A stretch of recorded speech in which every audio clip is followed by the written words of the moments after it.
Hello everyone, welcome back.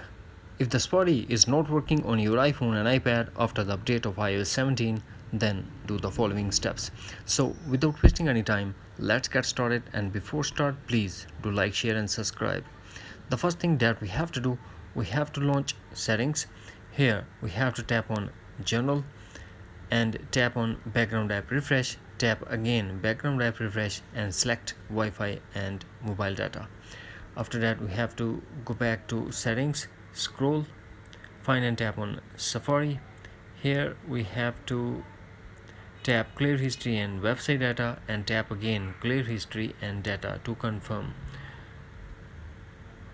After that go back to settings, General.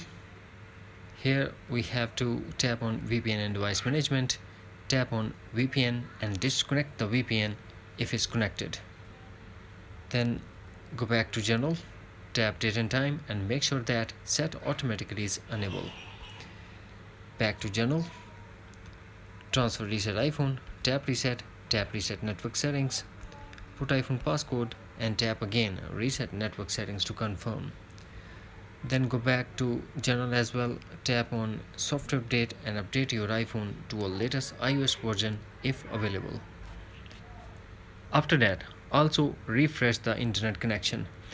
For that, go to settings, tap on Wi-Fi, disable Wi-Fi and also unplug the Wi-Fi device router from the power source and wait for a few seconds, then plug in back and turn on your Wi-Fi. That's it.